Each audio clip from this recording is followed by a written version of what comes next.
Good morning, everyone. My name is Dr. B. Ahina Millet. I am working as an assistant professor in the Department of Mathematics, Faculty of Arts and Science, Bharat Institute of Higher Education and Research. So today the topic of my lecture is error analysis and numerical solutions of algebraic equations. And this is a topic under the course Advanced Numerical Methods. So first I'll give the syllabus for this particular topic. Okay, so the unit 1, there are 5 units. So these are the content of my lecture from unit 1.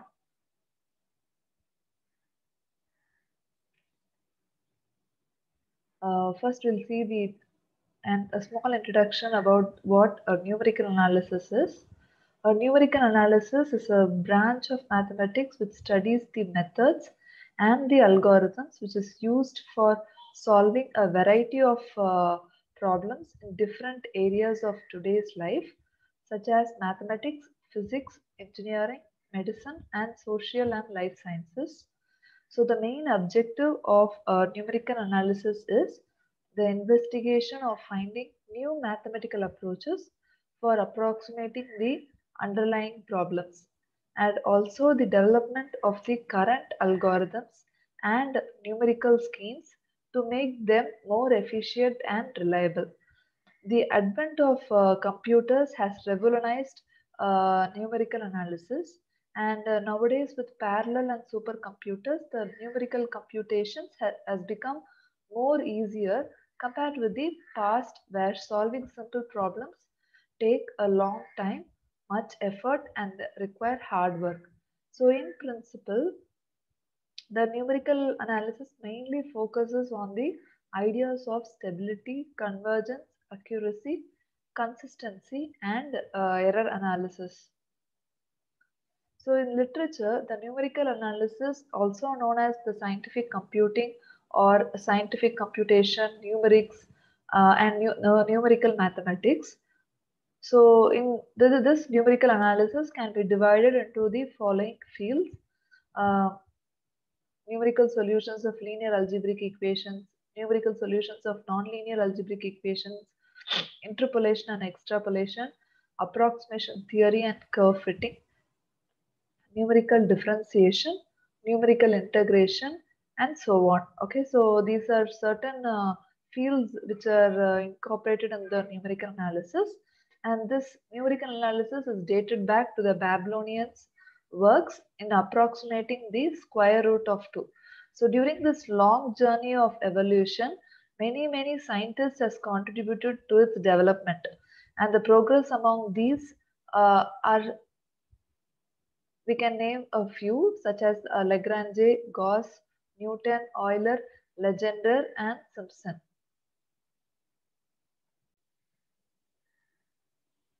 So now first let us see the numbers representation in computer.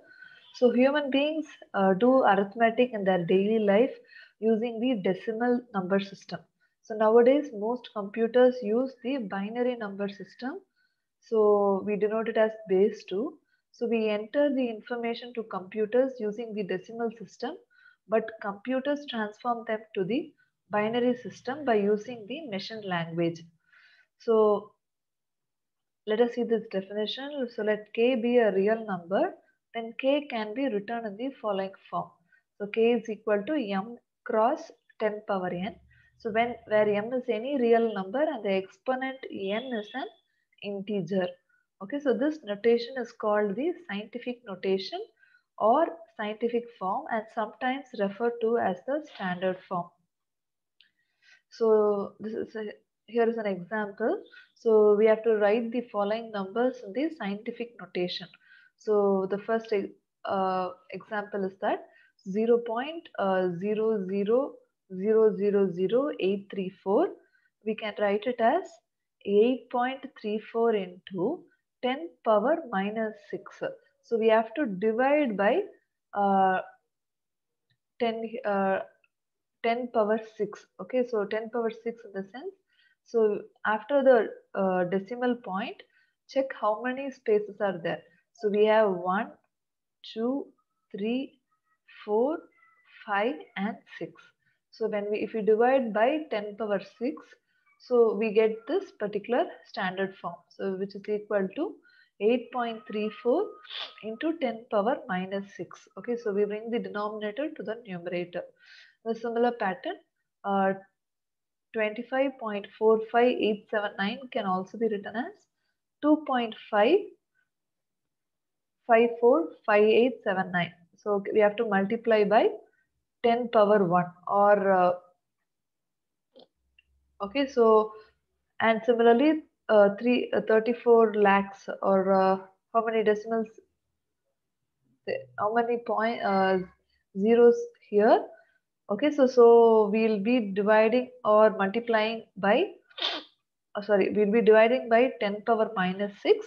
So this becomes 3.4 into 10 power 6. Okay, so 33 is equal to 3.3 into 10 power 1. And this we can write it as 2.3 into 10 power 9. So in the decimal system, any real number a not equal to 0 can be written in the decimal normalized floating point form in the following way. So a is equal to plus or minus 0 point d1, d2, d3 means the numbers after the decimal points. Okay, so into 10 power n. So for each I is equal to 2 and n is an integer, it is called as an exponent. So here n can be positive, negative or 0. So in computers, we use a finite number of digits in representing the numbers and we obtain the following form. So b is equal to plus or minus 0 0.d1, d2, d3, so on till tk into 10 power n. So for each I is equal to 2, 3 to k, these numbers are called k-digit decimal machine numbers. So we can represent the floating point decimal representation of the number as a is equal to plus or minus r into 10 power n, where r varies from 1 by 10 to 1. So the number r is called the normalized mantissa. So these are certain definitions that we used in numerical analysis. Okay, so the floating point representation in binary number system, it is represented as for a not equal to 0, a is equal to plus or minus p into 2 power n 1 by 2. P varies from 1 by 2 to 1, where p is equal to 0 b1, b2 to b3 twice and b1 is equal to 1.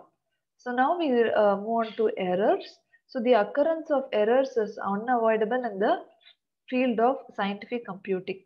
So instead, numerical analysis has tried to investigate the possible and best ways to minimize the errors. So the study of the error and how to estimate and minimize it are the fundamental issues in error analysis. So in numerical analysis, we approximate the exact solution of the problem by using numerical method and consequently an error is committed. So the numerical error is the difference between the exact solution and the approximate solution.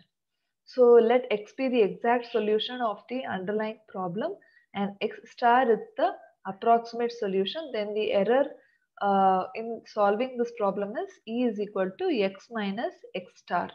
This is the formal definition of a numerical error. And now we'll see certain sources of the errors in the numerical computations. The first one is the blunders. It is called gross errors. So these errors are also called as human errors because it is caused by human mistakes and oversight and can be minimized by taking care during scientific investigations. So these errors will add to the total error of the underlying problem and can significantly affect the accuracy of solution. The next one is the modeling errors. So these errors arise during the modeling process when scientists ignore the affecting errors factors in the model. To simplify the problem, these errors occur So these are also known as formulation errors. And the next one is the data uncertainty error. So these errors are due to the uncertainty of the physical problem data, and it is also known as data errors. And the last one is the discretion errors. So computers represent a function of continuous variable by a number of discrete values. Also, scientists approximate and replace the complex continuous problems by discrete ones, and this results in the discretion errors. So now we move on to certain types of errors. So the approximate representation of a real number obviously differs from the actual number, whose difference is called an error. Okay, so as we already said, the error is in a computed quantity can be defined as the true value minus the approximate value, and an absolute value of an error is called the absolute error, and the relative error is a measure of the error in relation to the size of the true value as given by. Okay, so the relative error is equal to error divided by the true value. Okay, so here the true value is assumed to be a non-zero number, and the percentage error is defined as 100 into the modulus of relative error. Okay, so these are certain notations or I mean, what is the representations of the above definitions. So E of XA, this is the error definition, so which is equal to X minus XA, and the absolute error which is equal to cardinality of E of XA, and the relative error R of XA is equal to E of XA divided by X. So let us see an example here. So let X is equal to 3.14 and such a long number. So this is the value of the constant ratio pi correct to 15 decimal places, and X star is equal to 3.14159265 be an approximation of X. So we have to compute the following quantities. First will be the error, the absolute error, and the relative error. So we already know the formula for error. So E is equal to X minus X star. We have the X value and the X star value. So subtracting, we get this value. So which is equal to 3.589 and so on into 10 power minus 9. Okay, so 10 power minus 9 in the sense we divided it by 10 power 9. So we get 0 point some value. And this is the error value here. So the absolute error is nothing but E cap is equal to cardinality of X minus X star. So the modulus of this value will be written as 3 point this minus this. We use this modulus because if there is a negative value, it becomes positive. So that is the reason we are using cardinal modulus symbol here. So which is equal to 3.5 and so on, E minus 0.9. Okay, so the next will be the relative error. Okay, so E is equal to E cap by modulus of X, which is equal to this particular value minus this value divided by this value. Okay, so we get which is equal to 1.1, simplifying we get this particular value. Okay, so 1.142666 and so on, E minus 0.9. So these are certain examples for error, absolute error and relative error. So next is the round off and truncation error. So computers represent numbers in finite number of digits, and hence some quantities cannot be represented exactly. So the error caused by replacing a number A by its closest machine number is called the round off error, and the process is called correct rounding. Okay, so the truncation error, also sometimes called as chopping errors, are occurred when chopping an infinite number and replaced it by a finite number or by a truncated or a series after finite number of terms. So let us see an example for rounding and chopping errors. Okay, so we have a few values x1, x2, x3, x5. So for x1, a rounding off means 1.34579. So we keep only one value, okay, two values after the decimal number. Okay, so 1.34 in the last for the second place, that is the second place, what we do is we add one number from the next integer. So we add one number from the next integer. So this we call it as rounding off. So we get 1.35. For the next one also 1.34. So we add another value here. So we get 1.35 again. And x3 we have 1.344. Okay, but since only if the values or the third digit is more than 5, we add one number here. Okay, so otherwise we don't round it off. We just write 1.34 itself. Okay, so as you can see here, we have in the third place we have a number less than 5, so we do not add one number to the previous value. Okay, so instead we round off to 3.34, but the last value you see 2.345, so this number is greater than or equal to 5, so we add one number to the previous term, so we get 2.35. And similarly, chopping off means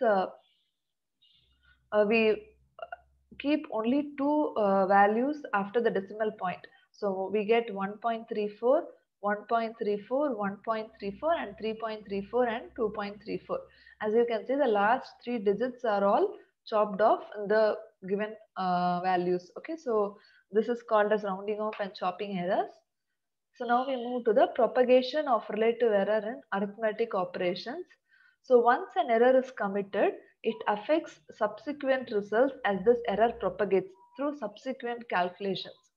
Okay, so we first study how the results are affected by using approximate numbers instead of actual numbers, and then we will take up the effect of errors on function evaluation in the next section. Okay, so let xa and ya denote the approximate numbers used in the calculation, and let xt and yt be the corresponding true values. Okay, so we will now see how relative error propagates with four basic arithmetic operations. Okay, so first is the addition and subtraction. So xt is equal to, the true value is equal to xa plus epsilon, and yt is equal to ya plus eta be the positive real numbers.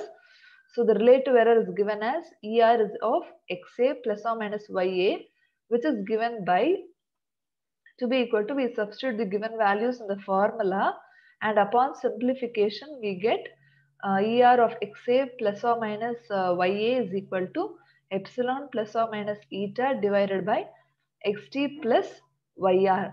Okay, so it is easy to see that from this particular equation, we simplify it as modulus of ER of XA plus YA is less than or equal to modulus of ER of XA plus modulus of ER of YA. So this particular value we substitute as this.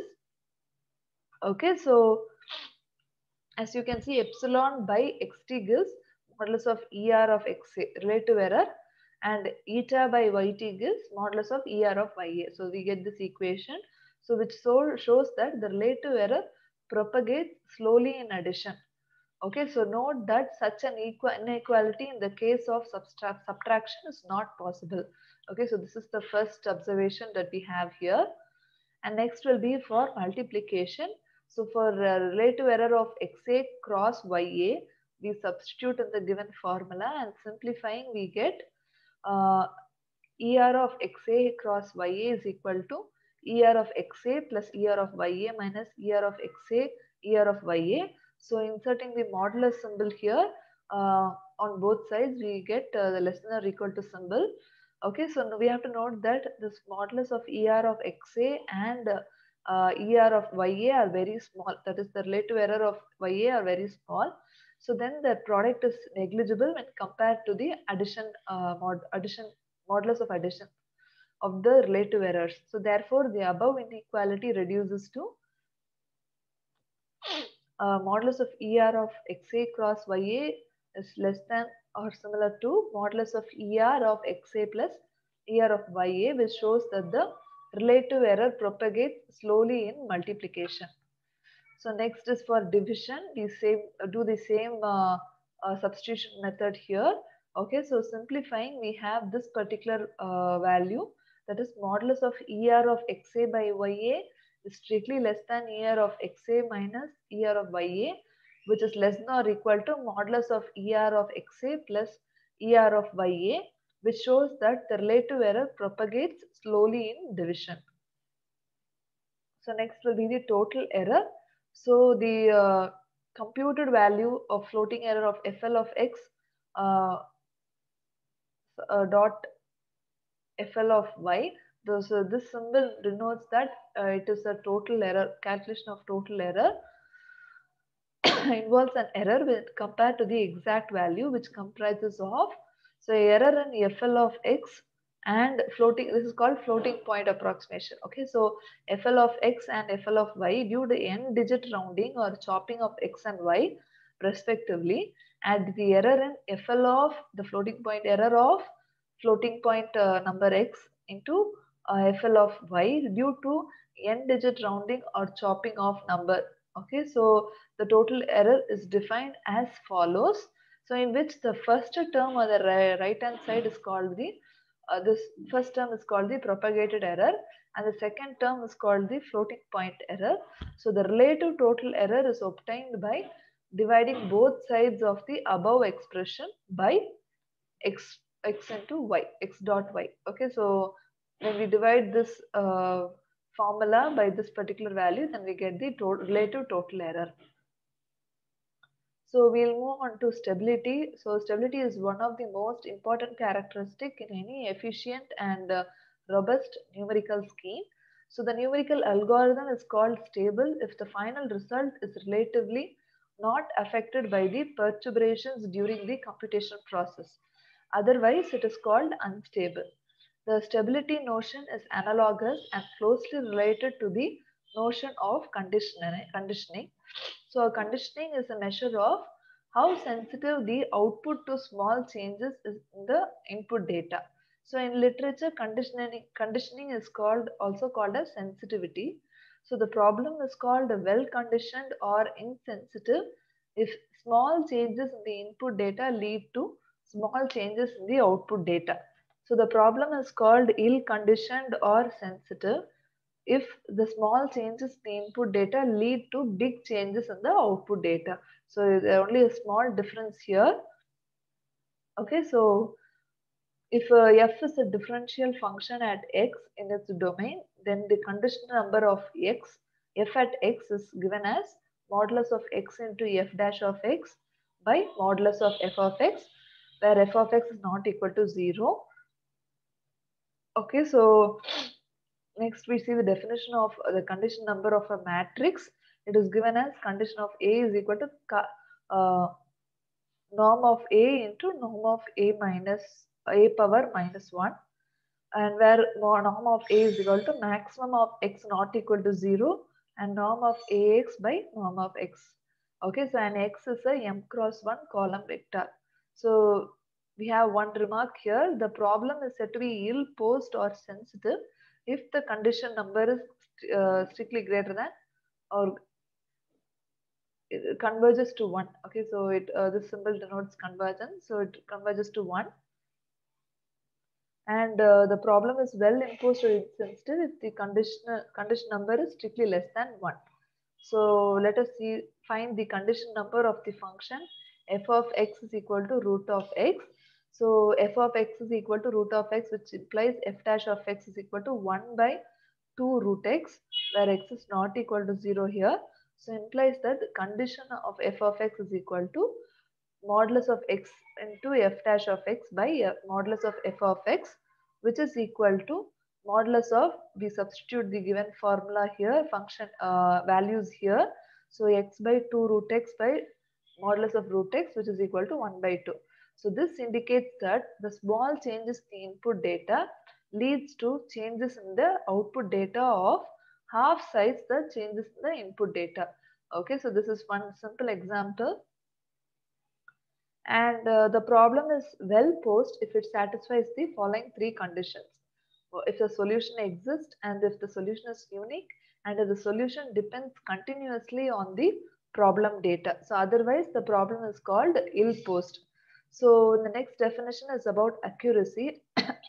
If the measure of closeness of the approximate solution to the exact solution, then we term it as accurate.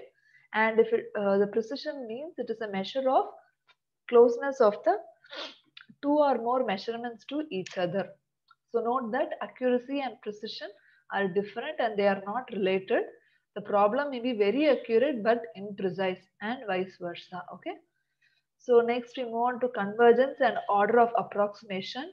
So the convergence of the numerical solution to the analytic solution is one of the important characteristic in any good and reliable numerical source. So this is the definition of convergence of a sequence. So if for any epsilon strictly greater than 0, there exists a positive integer n of epsilon such that modulus of an minus a is strictly less than epsilon whenever n is strictly greater than n of epsilon, and it is called divergent if the limit of n tends to infinity an minus a is equal to 0. So this means that the sequence an converges to a or otherwise it diverges. Okay, so this is the definition of order of convergence. So limit of n tends to infinity if two positive constants m not equal to 0 and q strictly greater than 0 exist such that the limit n tends to infinity modulus of a n plus 1 minus a by modulus of a n minus a power q is equal to this particular value which is equal to m.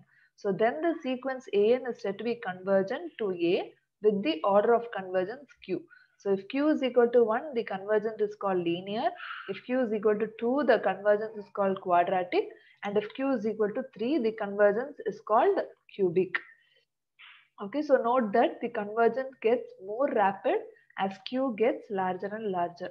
Okay, so consider the sequence 1 by n, where n is a positive integer.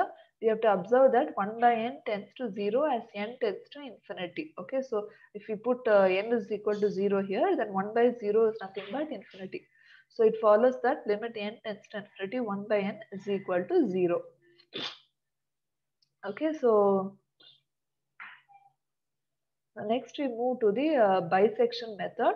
Okay, so bisection method is a technique for finding the solution to the nonlinear equation f of x is equal to 0, which can be used provided that the function f is continuous. Okay, so the bisector algorithm attempts to locate the value x naught where the plot of f crosses over 0 by checking whether it belongs to either of the two subintervals a comma x naught comma x naught comma b, where x naught is the midpoint. Okay, so this is a formula we'll be using for a bisection method. X naught is equal to a plus b by 2. And this is the procedure given. I'll explain this with an example so that it will be easy for you to understand.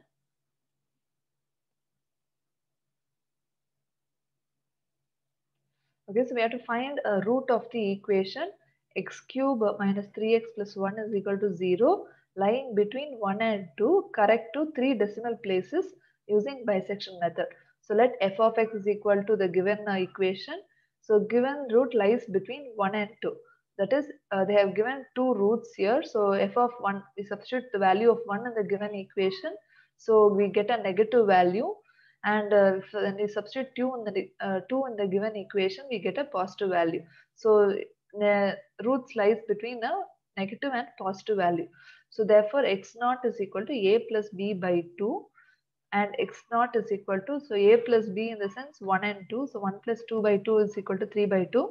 So x naught is equal to 1 by 5. So 1.5. So now what we do is we substitute 1.5 in the given equation. Okay, so this is the first step. So f of x naught is equal to f of 1.5, which is equal to minus 0.125. Okay, so we have a positive value and then the next value is a negative value. Okay, so therefore we say the root lies between a positive value and the negative value. So the negative value answer is 1.5 and the positive value will be 2. Okay, so we have to find the use the formula for these two values next. So x1 is equal to 1.5 plus 2. So we take this as a and this as b, and next we have 1.5 plus 2 divided by 2. So we get 1.75. Now we substitute f of x1 in the given equation. So we get a positive value. Okay, so next 1.5 is a negative value we saw earlier, right? So here value of 1.5 is a negative value. So next the value of 1.75 is a positive value. So therefore we say the root lies between 1.5 and 1.75. Okay, so next x2 is equal to, we use next a plus b by 2 formula, and simplifying we get 1.625. Then f of x2 is equal to f of 1.625, which is equal to 0.416, and this is a positive value. Okay, so successively we get a positive value. So therefore next what we do is, the root lies between 1.5. We use the previous negative value and this positive value. Okay, so 1.5 and 1.625, where x3 is equal to, the same procedure here, and we substitute in the given equation, so we get a positive value again. So again what we do is, we take the previous negative value and this positive value 1.563. Okay, so 1.5, we say the root lies between 1.5 and 1.563. Again we move to x4, and again we find f of x4 to be a negative value. Okay, so then the root lies between 1.532 and 1.563. This is a negative value and this is a positive value. Okay, so again we find the bisection method, do bisection. So we get f of 1.546 to be equal to 0.065. Okay, so which is a positive value here. Okay, so then we use the previous number 1.532 and the previous number 1.548. So adding we get 1.54 and we get a positive value again. Okay, so again the root lies between 1.53 and 1.54.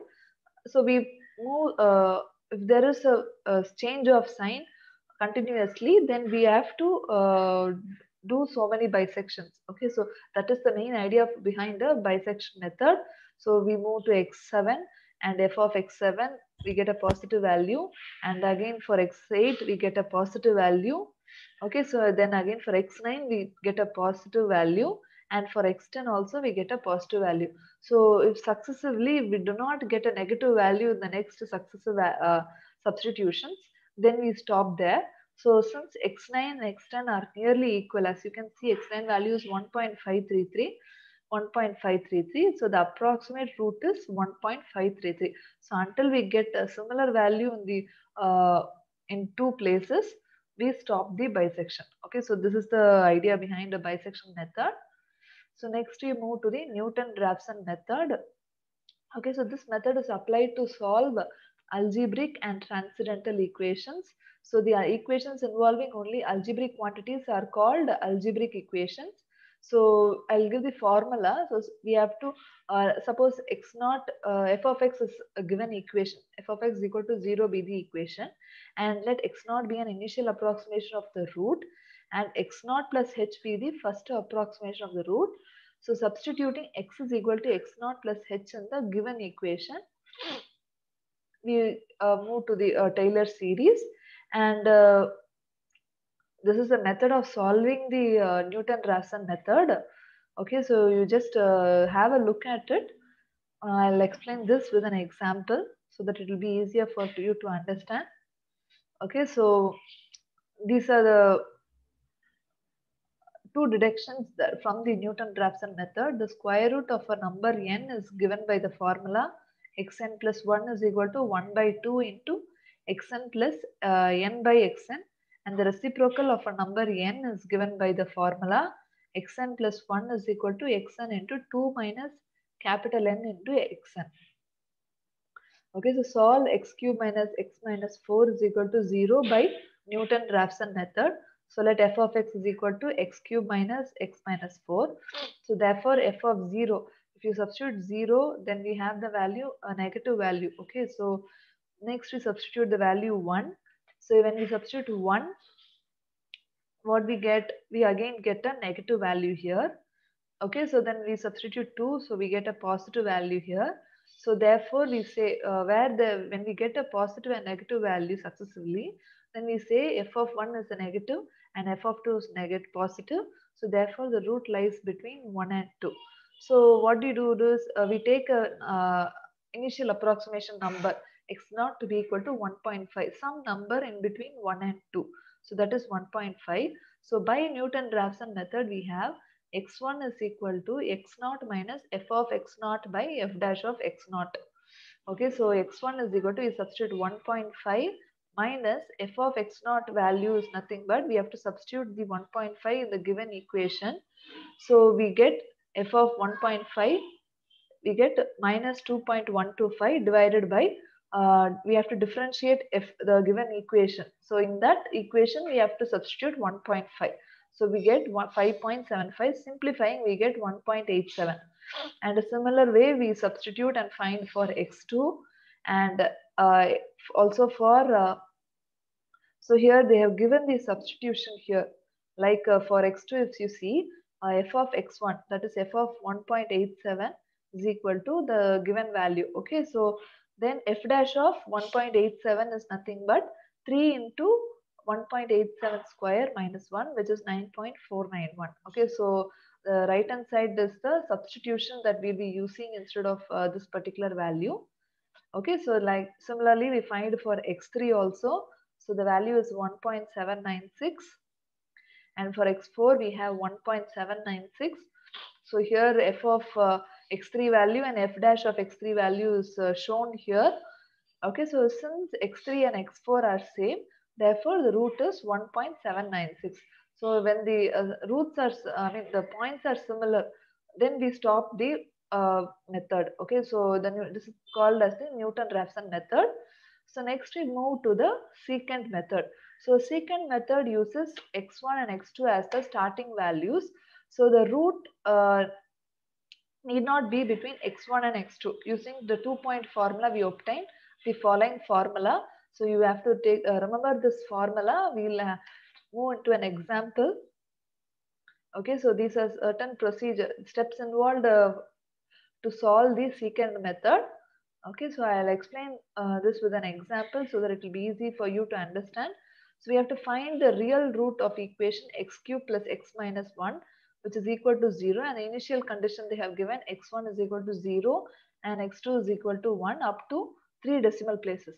So we have f of x and the initial values x1, x2, and f of x1 is equal to, we substitute x1 0 value here, so we get minus 1, and x2 f of 1 is equal to 1. So the roots lie between minus 1 and 1. So to find x3, what the first step is nothing but we have to find x3. What we do is we substitute in this particular formula. So put n is equal to 3, substituting we get x3 is equal to 0.5. Okay, so you have to remember this formula. So next we have to find x4. So we have x3 value, f of x3 value also. So using this we find the x4 value. Okay, so similarly we get 0.0636 and again we have x4 value and f of x4 value. So based on that we find the x5 value. So x5 is equal to 0.690, and in the fourth step we find x6, and again in the fifth step we find x7. So we can see that x6 value and x7 value are nearly equal, 0.682. So therefore the root is 0.682. Okay, so this is the formula that we use to find the secant method. Okay, so this seems very simple. And next we move to the fixed point iteration. So the method known as fixed point iteration is very useful to get a root of f of x is equal to 0. Okay, so these are the steps that we'll be using. Maybe I'll explain this with a particular example so that it will be easy for you to understand. So solve the equation for the positive root by iteration method. So we have f of x here. So f of x is equal to x square minus 2x minus 3 is equal to 0. So f of x is easy to factor to show the roots at x is equal to minus 1 and x is equal to 3. Okay, so next we have x is equal to g of x to be equal to root of 2x plus 3. Okay, so rearrange in this equation, we get this particular value. Okay, so now what we do is let x naught is equal to 4. So we have the first value here. So we have find x1 is equal to g of x naught, which is equal to root of 2x naught plus 3, which is equal to the particular value. And we're substituting in a similar way for x2, x3, x4, x5, x6, x7, x8, x9, x10, x11, x12, x13, and in one particular value, the resulting answer to be very similar.